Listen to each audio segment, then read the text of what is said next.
then even the pen holder, you can transfer it from one side to another.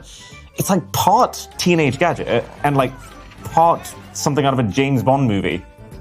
James Bond really likes stationery. Nice.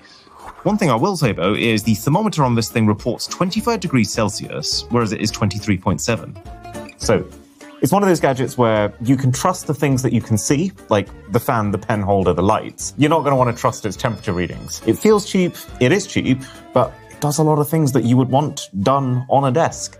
I'm going to say treasure. Now, if the Twist ice cube maker works the way that I think it's supposed to, then it should reduce the mess from getting ice cubes out of your freezer and into a drink. Wow, this thing looks like something else entirely. So you make ice as usual in this tray. You place that tray into your Twist contraption, and then... Okay. That actually worked.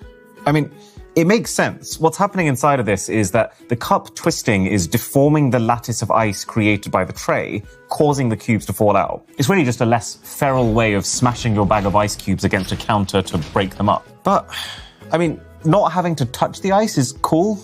Or, you know, not cool, I guess. But I really don't think the average person has a problem with just using an ice cube tray and popping them out. How much of a hassle is this really?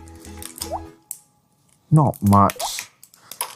No, you didn't get that with you. Yeah, okay, all right. I'm actually really torn, because I assumed this would be garbage when I bought it, but it does actually do exactly what it says on the tin. But then, considering that it's still $12, and it's not exactly taking up a small amount of storage space, it's not the most efficient. I feel like it would be way better to just get a silicone ice tray, where you can very easily pop out the cubes one by one, also without touching the ice. So, can't give it treasure.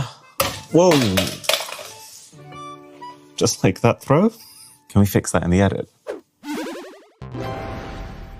I feel like the second that we turn this art frame on, I'm either going to love it or I'm going to hate it. No in between. So it's a fixed picture with a bunch of LEDs behind it that are apparently going to make it look like dynamic neon signs within the image. I gotta say, based on how incredibly light the thing is, I'm not exactly filled with confidence. Time to test it. 3, 2, 1. I think that's pretty great.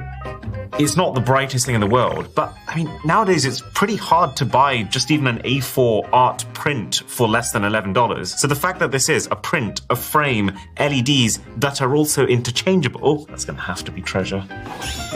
I didn't expect this many of these products to actually be good. So very good success rate so far, I gotta say. Might be about to get better, because if it turns out that you can make do with a robot vacuum at, like, literally the price of 2 slightly bougie coffees, that would be pretty amazing news. Wow, this